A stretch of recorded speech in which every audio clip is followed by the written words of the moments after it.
So again, this is part of our lesson 9 na po sa ating CSR and social work with our lesson title Theory of Change. Ano po? Yun po, no, ang ating titignan ngayon, mga ma'am and sir. Pagkatapos ng lahat ng mga bagay na yon na pinag-usapan natin yung needs and strengths ng community, the next question is how our project will actually create change. It is easy to list our activities: donating computers, funding scholarship, running a feeding program. Pero paano po natin mapapaliwanag? No? But far more difficult to explain how and why those activities will lead to lasting and positive results. Hope is not a strategy. Ngayong lesson pong ito, we will introduce another theory in CSR, or not even in theory but a theory in our practice, the theory of change. Now, this is a strategic framework na magagamit po natin sa social work at sa mga non-profit management in order for us to build a logical or pathway from intervention to impact. No? Ibig sabihin, yung intervention po natin, madadala natin siya, isa siyang pathway para madala po natin siya sa impact. No? So this model will force us to understand, to move beyond the good intention and create a clear, well-informed roadmap. No? For this area, for CSR, this is to transform. No? This is a tool to transform a project from a public relation announcement or just greenwashing, but instead a serious and credible plan to create a social value. So our objective for tonight is to define the different core components of theory of change and explain their critical role. So evaluate, value this intellectual discipline and transparency of the theory of change that brings CSR. And lastly, as our psychomotor, is to develop a basic theory of change in a given CSR scenario. So ano po itong theory of change na ito? Ito po ay galing kay Anderson 2005. This is more than a project plan or list of activities. This is an explanation of how and why the intervention is expected to a desired change. Ito po ay isang comprehensive description or illustration on how the change will occur. Paano mangyayari ang change? Ano po? Nasaan ba yung aking ano dito? Yung aking model. Meron tayong model dito, no? Often develop collaboratively with stakeholders. It maps out the causal pathway starting from long-term goal, working backward to identify the conditions, outcomes must be in place for the goal to be achieved. Now, this process will help us to ensure that we are in the right path. No? Ano na po itong core components ng change pathway na tinatawag po natin sa CSR? No? Ano po yung core components niyan? Meron po yung core components. No? Ilan ba yan? Yan po ay 5 core components of change pathway. Ito po ay isang malapit lang ito sa logic pathways. No? Logic model, no? Para maintindihan po natin yan. So ano po yung tinatawag nating theory of change, no? Hindi ko po nalagay diyan yung model, no? I will try to display it. Ayan, ito po yung tinatawag na theory of change, no?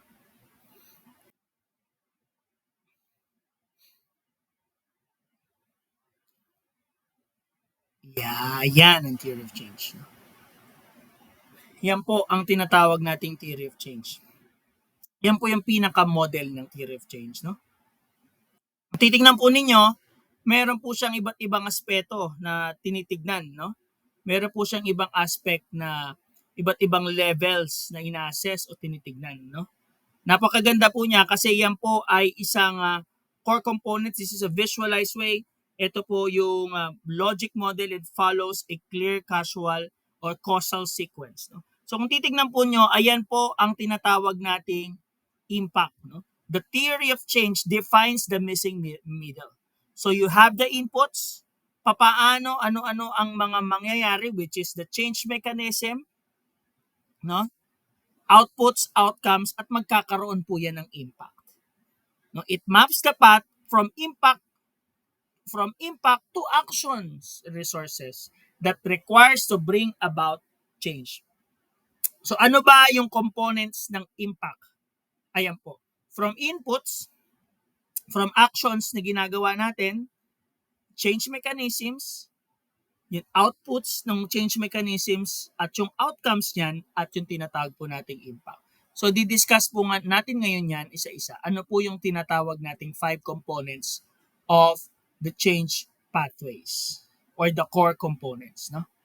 Lilipat po ako ngayon doon sa presentation natin. So, ano po yan? Okay. So, unang-una po, no, yung tinatawag nating inputs. We have this kind of project. We will invest in different resources. Pwede pong yan ay isang tangible assets. Like, we have two kinds of inputs, the tangible and intangible. Financial contribution, time of the staff, facilities and equipment. Halimbawa, yan ay isang skills training, no? As well as intangible. Ano po yan? Expertise and partnership. Yan po yung first level. Inputs. Next po ay ang tinatawag nating activities. No?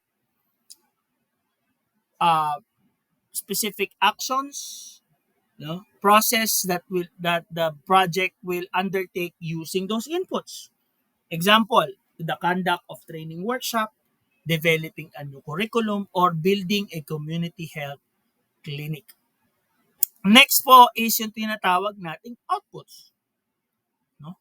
Ito na yung direct, tangible, immediate products of the project.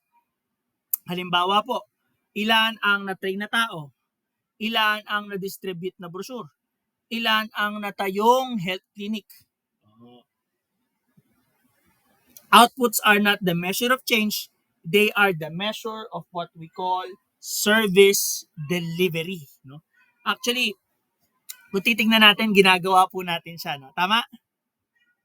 Ginagawa natin siya sa mga project proposals. Tama po ba? Sa mga intervention plan. Tama po ba ako? No? Kung napapansin nyo itong lesson na to. Ngayon natin man-discover na this is actually from a theory. Meron tong isang basihan. No? Yung intervention planning, para magkaroon ng impact, ano yung proseso at yung hakbang para maitawid sa impact? Iyan po ang theory of change. Nakakasunod po tayo, no? Akala lang natin gagawin lang siya. Pero yun pala, meron palang basis. In order to process our input towards the desired change, yan po ang theory of change. Okay? So output po, no? Meaning ilan ang na-produce. Next is yung tinatawag nating outcomes. Madalas pong napagbabaliktad yung or napapagparehas ang outcomes at output. Pero magkaiba po ito. Yung outcome po, yung tinatawag nating observable changes doon sa tao. Yung output, yan yung bilang. Pero yung outcomes, yan yung observable changes. Halimbawa, doon sa participant, nagbago yung kaalaman niya. Nakagain siya ng skill. Nakagain siya ng bagong ugali or kondisyon na nagdulot doon sa project. Bagong kondisyon dahil sa activities or sa outputs. No? Outcomes are where meaningful change begin to happen. No? Yung ano ba to? Outputs, yan yung bilang. Pero sa outcome po talaga makikita kung may change na nangyari. No? Ngayon, meron pong 3 types or 3 kinds of outcomes. No? Unang-una po, yung short term.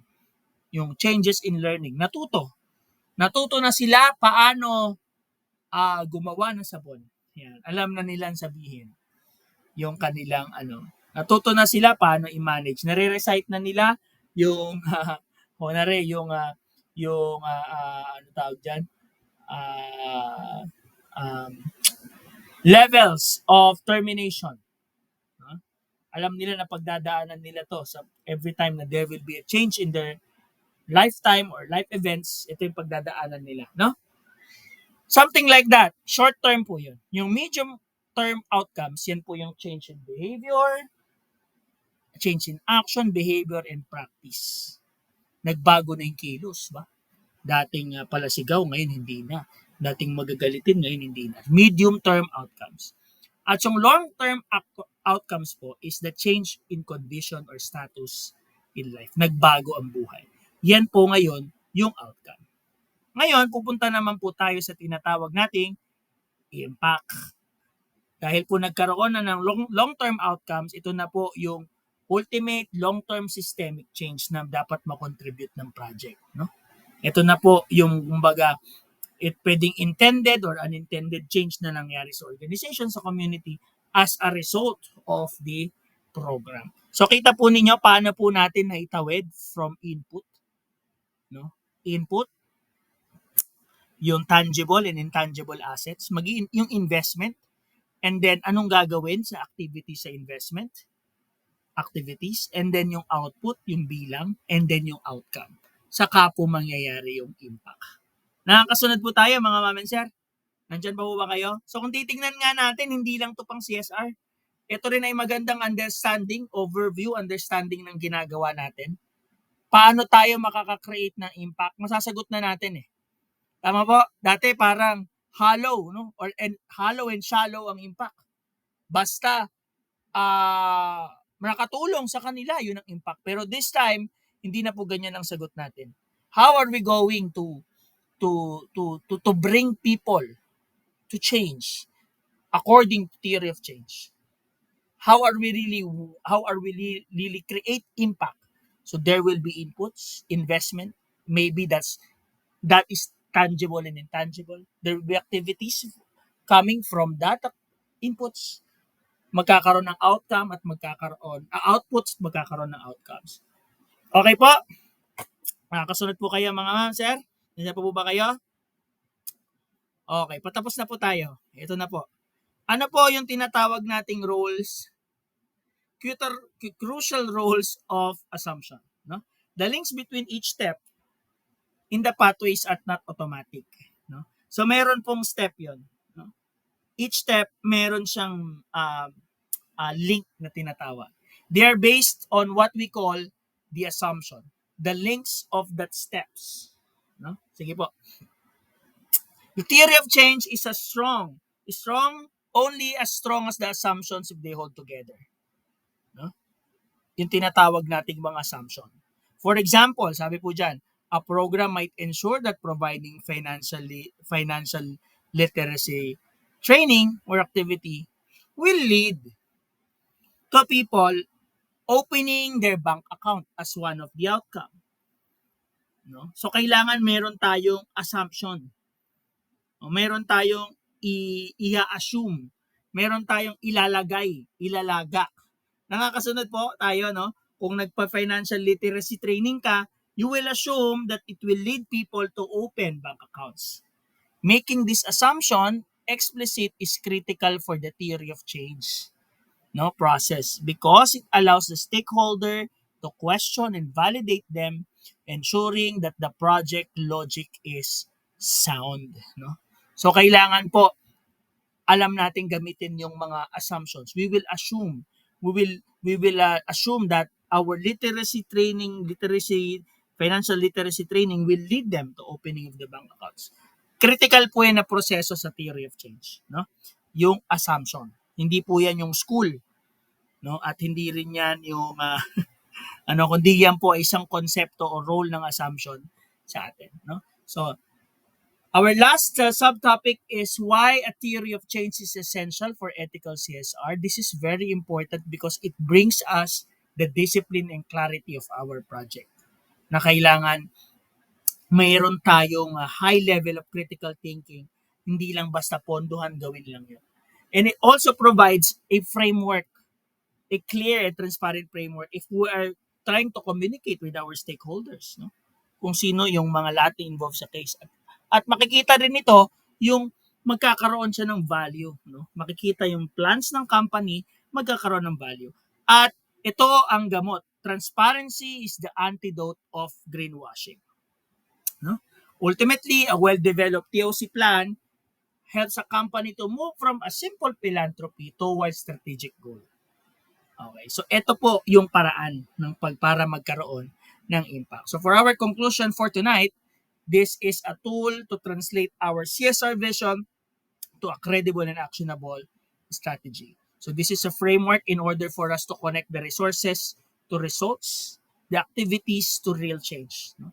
So by compelling the organization to map this pathway, TOC will necessarily bring the discipline, transparency, accountability of CSR. Hindi lang basta well-intentioned, hindi lang dahil sa philanthropically motivated, but it is a logical, sound, and strategic po ang paggawa ng mga proyektong ito.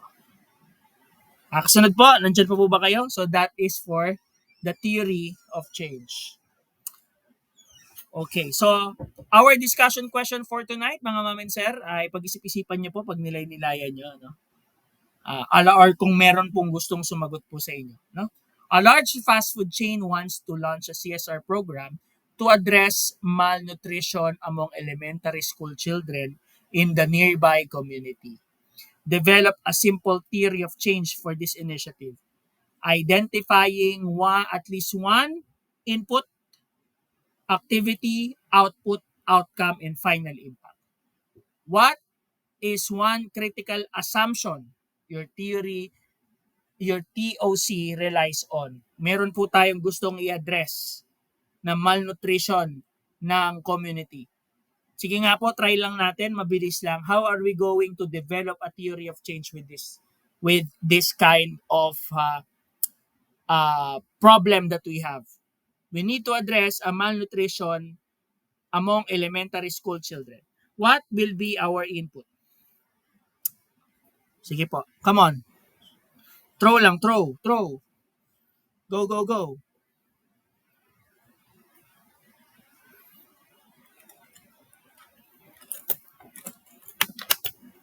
Ano po ang input nito pag ganito, malnutrition? Siguro dapat merong Ma'am, sir, sige na.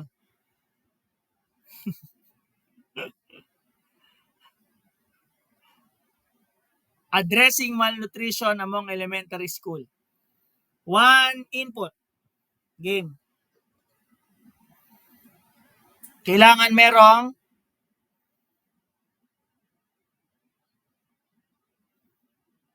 sige na po, isang input lang. Malnutrition lang ang problema natin. Gawan lang natin ng TOC. Sige na po. Nakikiusap na ako sa inyo. Magbigay na kayo ng isang input. Sige na. Walang gusto magbigay. Grabe naman kayo. Bigyan na kayo isa. Anong isang input, ma'am? Sir. Addressing malnutrition. Wala sumasagot ha. Mumumuya ba kayo lahat o natutulog kayo?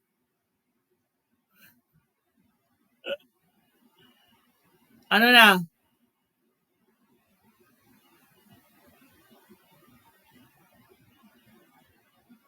Ayaw niyo sumagot ha.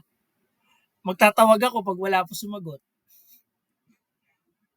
O at least one input, activity, output, and outcome. O punta na lang tayo sa assumption. Ano ang pinaka-critical assumption dito? Ang critical assumption po dito ay malnutrition. At least sa programa na ito, maiangat sila yung BMI nila ng 2 hakbang. O, yun. Alam niyo po yung BMI, Body Measurement Index, tama ba ako? Yun ba meaning ng BMI? Yun ang isang assumption. Maiangat sila ng 2 hakbang. Assumption yon doon sa kanilang BMI. Kung severely malnourished sila, maiakyat sila ng ano ba yung next nun? Less malnourished? ng series, 2 hakbang. Yun ay assumption. Let's say ang input po ay financial resources kasi pambili. Activity, bibili ng mga o kaya vitamins, Yan, vitamins, pwede yun. Tapos activity niyan ay vitamins giving o kaya supplemental feeding program, yun din sa financial resources for 6 months. Ang output nun, ilan ang mga batang nakakain at nakatapos ng 6 months program. Tapos ang outcome nun, Yung mga bata, nakita natin, dati nakalabas yung ribs. Ngayon, ang nakalabas na lang ay, ano, collarbone na lang nakalabas, hindi na ribs. Pwedeng deworming activity yun, ma'am. Deworming activity siya. Ano ang input doon? Bibili ka ng worm. Lalagay mo sa... Ayaw nyo mag-participate ha. So, yan ang theory of change. Deworming, pwede rin po yan. Activity output, ilan ang nabigyan ng ilan na nabigyan ng output, ilan nabigyan ng deworming. Ano po yung outcome nun? Pag tumaay sila, may bulate. Yun ang outcome.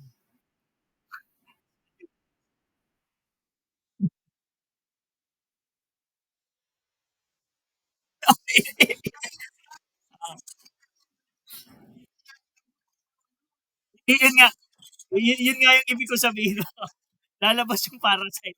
So, bawat isa sa kanila, dapat dadalhin nila yung parasite na lumabas sa kanila. Hindi, joke lang.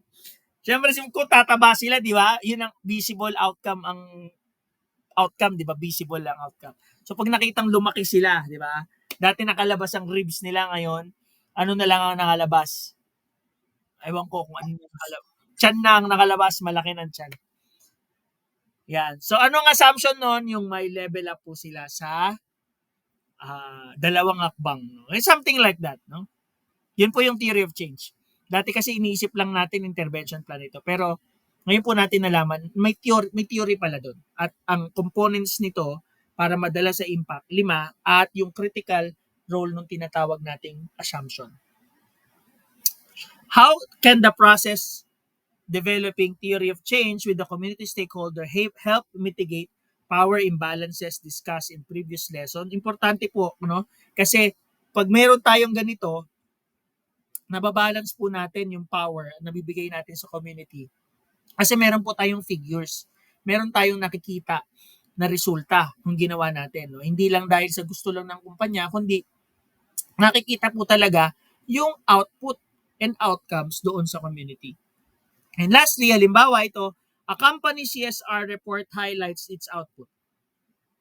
Meaning we distributed 100,000 or 10,000 relief goods. From a social work perspective, why this is insufficient? How could TOC help them report on more meaningful outcomes? Palagay po nyo, ano po ang kulang dyan? Ano?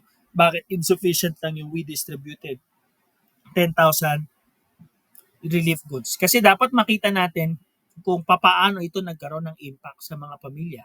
Paano ito nakatulong sa kanila at naibsan yung kanilang paghihirap sa sitwasyon na meron po sila. No, hindi lang basta we distributed 110,000 relief goods, no. Yan po ang tinatawag nating paano po ito magiging outcomes, no. Okay. So yan po ang ating lesson 9, Theory of Change, no, sa CSR Social Work. Maraming salamat po sa inyong pagsama kahit hindi po kayo